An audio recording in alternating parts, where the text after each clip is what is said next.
Now, what if I told you that one of the best gifts you can give someone in your life isn't a brand new car, a private jet, jewelry, none of that, but it's the ability to make them feel heard.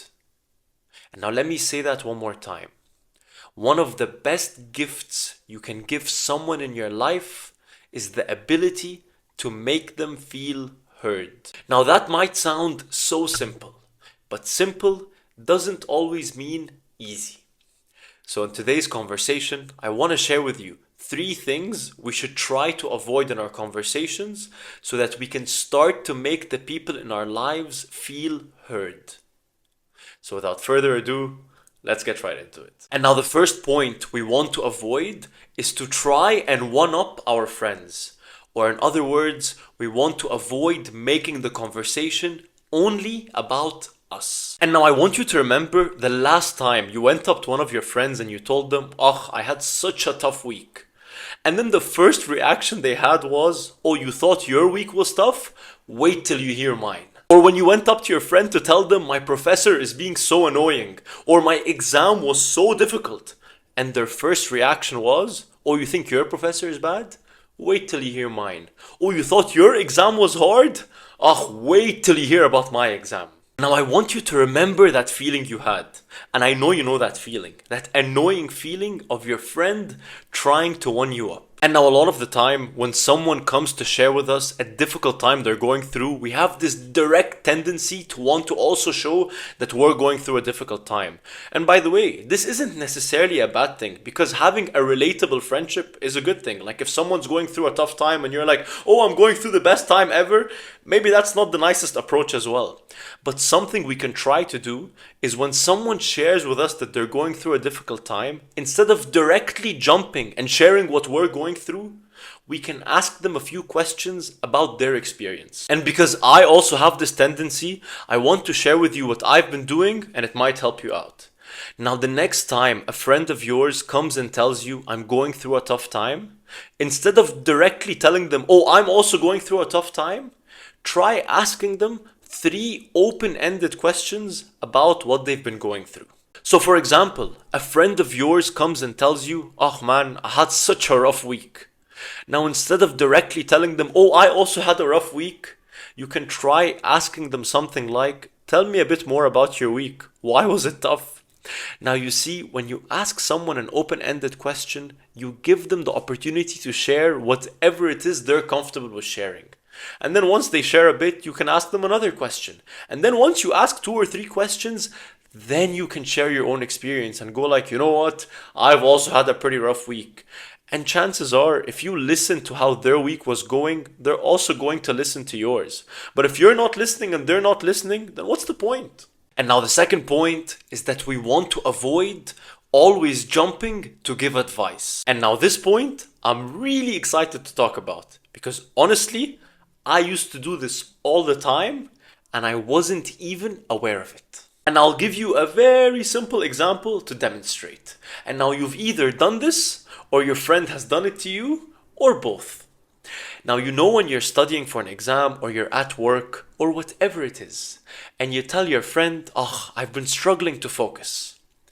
And the first thing they tell you is, "Oh, have you drank enough water? Have you gotten enough sleep? Have you tried the Pomodoro method? Have you tried this new whatever?"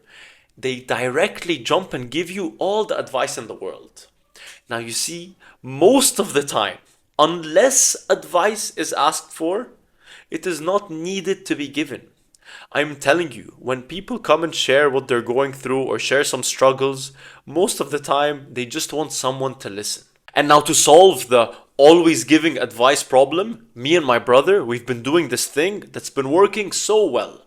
So for example, if I go up to him and I'm venting or I'm ranting or I'm sharing whatever it is that's on my mind, before he says anything, he just simply asks me, "Would you like me to share some advice, or did you just want to vent or rant or just share your thoughts out loud?" And of course, when he comes to me, I ask him the exact same question. "Would you like me to share some advice, or did you just want to say your thoughts out loud?"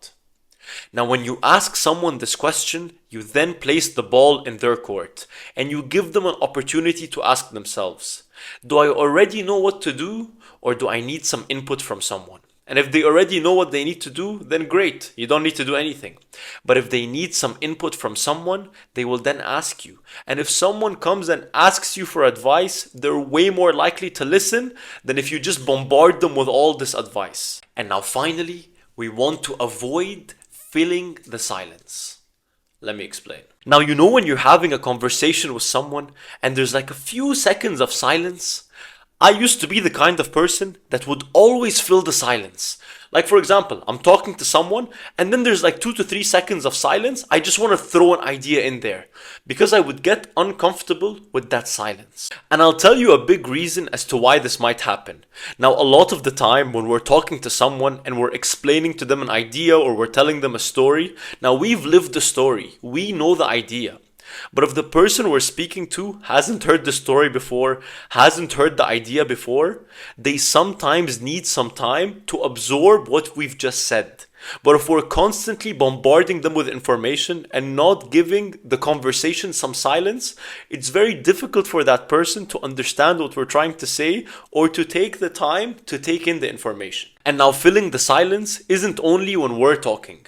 Sometimes when someone is explaining something to us, they need some time to organize their thoughts. So giving them some moments of silence actually allows them to better explain their ideas. Because for example, sometimes when I'm talking to someone, I lose my train of thought and I just need a few seconds to gather all my ideas.